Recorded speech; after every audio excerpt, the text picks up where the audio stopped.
don't know if I have a lot to say. Mostly because y'all scare the heck out of me. Even though I know y'all would like have my back. You guys are scary. As you know, you have family. Thank you. As you know, I am the boy Finicum's daughter. I am one of his 8 daughters, one of his 11 children. If you don't know who the boy Finicum was, he was an American patriot who was assassinated by our federal government January 26th, 2016 of this year, I guess. Close and talk loud. Close and talk loud. You guys can hear me now? Okay. Should I hold it? Okay, good. All right. I have heard many people tell me it is because he did not comply at a routine traffic stop that he was killed because he possessed a threat to law enforcement officers. Tell me, the last time you were pulled over, was there a dead man's roadblock, and were there snipers in the trees? No? Yeah, that's not normal? Okay, so then that's a bogus story, right? So why did then the government decide to assassinate a man that came out of a truck with his hands up? And to add insult to injury, they shot him in the back. They couldn't even look him in the eye. Right. So why? They are cowards, I completely agree. But I'm going to tell you why, an illustration. I'm going to teach you something that I find very important, something that my dad did. So let me get my notes because you guys are scaring me again. All right. By a show of hands, I want you guys to tell me how many of you own a home or land, a vehicle, motorcycle. All right, a lot of you. Okay, how many of you actually own that? Like, if you do not pay taxes on your property, how long are you going to keep it? If you do not pay your annual fees and taxes on your vehicle and register, how long are you going to actually be able to drive it? Yeah. So we're kind of like renting from the government, which would make us their servants in a way. In England, they had a system. You had the noblemen who basically would rent out land to tenants that they had to pay rent on, they never owned, and then the lords who owned this land would then go to the House of Lords and make laws. How fairly represented do you think these little people were? Not represented at all? Really? What do we have now? That's what we have now. That's exactly That's what we have now. We don't own anything. How many of you were fined last tax season for not having insurance on your own personal self? Me? I was. My husband was. We have 4 kids. We can't afford health insurance. And so then, because we can't afford health insurance, we are now taxed again and fined. I'm grateful that it stops at fines. I mean, we would have been thrown in prison otherwise. We have right now, how many political prisoners are we up to? I'm losing count. They keep throwing more in. My dad was murdered because he would not bow down. That's right. He told them in a video that he defies them. For the longest time, my dad has had a great relationship with the BLM. We have a ranch, a family ranch. He's had a great relationship. Never late on his taxes, always paid the fees. And then the Bundys happened. How many of you have heard about the Bundys? All right.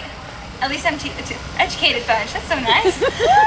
So he went up to the Bundys.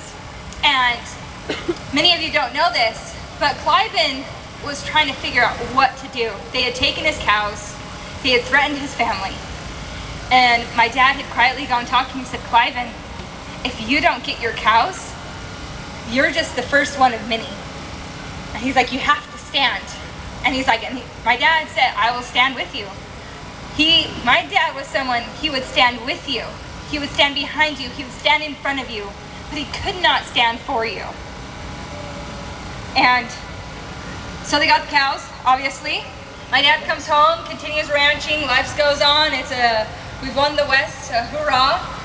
And my dad starts thinking, as he's paying, his fees to the BLM, to the federal government, to the state, he's like, I own this permit, and I'm paying them for it. He's like, how can I preach? Stand up. Take control. Like, be an American. Don't bow down. And yet here I am. Your daddy's supposed to be doing live right it. now, but So my dad basically fired the BLM. Says, I don't need your help. Thank you very much. I was Been gonna a pain share in his the life anyways. And he stopped paying. Well, the letters start coming, the fees start happening, and my dad says, well, you're illegal. I have a constitution and I'm pretty sure I'm right. So do what you want. Here I stand. Then the Hammonds happened up in Oregon. In January, my dad was supposed to come down to Texas to stay with me for a couple of weeks because he had written a book that he wanted Americans to read so that they would feel motivated to either spend more time with their families, get right with God, stock more ammunition and bullets or food, or whatever it was. He wanted that book to inspire them to do more. And it's a fictional book, but I cried a lot. But he did it. And I called him and I was like, Dad, did you hear about this Hammond thing? He's like, yeah. I was like, well, are you still coming down or are you going up? He's like, well, they've chosen not to stand, so I can't stand for them. And I was like, okay, see you in like a week. I'm super excited. And I'm a daddy's girl, if you haven't guessed by now. I called my mom that next week and be like, hey, where's Dad? She's like, he's up in Oregon. I was like, what the? He's supposed to be down in Texas. That's like the wrong part of the country. In a lot of ways, more than one. It's the wrong part of the country.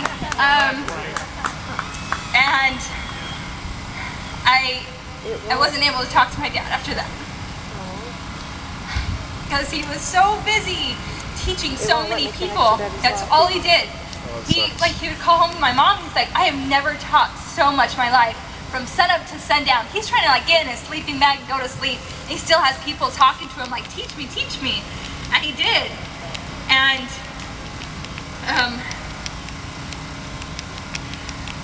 the day that he died, I got a text from my dad. And I was like so excited. It's been like a whole stinking month.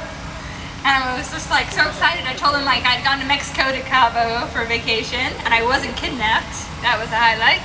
Because I'm kind of a pansy. And I was like, my family's doing so great. We're starting to do family meals. And I was just telling him how awesome it was.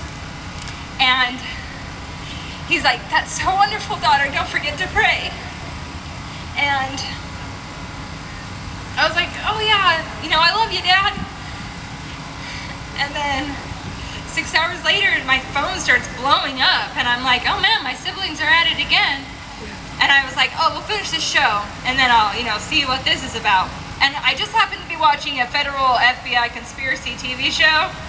And so then I start reading my text. I'm like, either I've been watching too much TV or something just happened. And lo and behold, it was my dad that was murdered.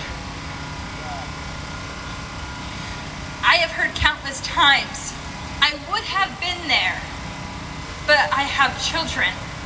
I would have been there, but I have a business or other personal responsibilities. My dad had 11 children, 19 grandchildren, and little did he know 5 on the way. He had a ranch. We had cows missing. He needed to be out there gathering cows. Yet he was in Oregon standing for his neighbor that he had never met. This might offend some people, but I'm a little past caring. No offense. But if I hear one more time that I would have done something, but I had children, do not hide behind your children, because one day, if you keep hiding, they will feel the chains of slavery so tight that they will look up to you and resent you. Yes, ma'am. Here, here. Yes, ma'am. You go. I was so angry at my dad. I was so angry at him for leaving me to stand for so But little did I know that he was standing for me and Yes, for he my was. children. Yes, he was. The chains of slavery bind us. It just is a matter of how tightly you feel them right now. Right. They are there and they are tightening. So if you do not stand now, they will be so tight that your ability to throw them off will be little to none. And it will be on your hands, the blood of patriots and Americans, and probably your children. Here, here. So tell me where you draw the line. We live in Texas. We understand what that line means. So you better draw one, and you better stand. Because my dad already did, my family is. Come October, the BLM has told my family that we are not allowed to put our cows back on the range because they do not recognize my mother as owner and fees that need to be paid or whatever. Come hell or high water, that is our land, and they will be back on their ranch October. Yay.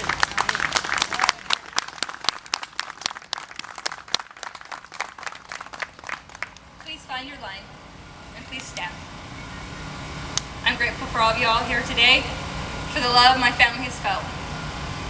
My dad often quoted this: when a man stands for freedom, he stands with God. And were he to stand alone, he would still stand with God. What more do we honestly need? I was hoping that in this case, it would mean they would protect his life. God would protect his life. That did not happen. But God, you have to have faith that God will take care of it. Because of many of you here, and many more across the world, my mom has been able to financially stay afloat. My mom's paying $6,000 a month right now for hay on feed because BLM is giving her heck. But it's because of many of you and your generosity that she has been able to pay that and stay afloat, and many of the political prisoners' families. So thank you for being God's hand in so many ways. God bless America.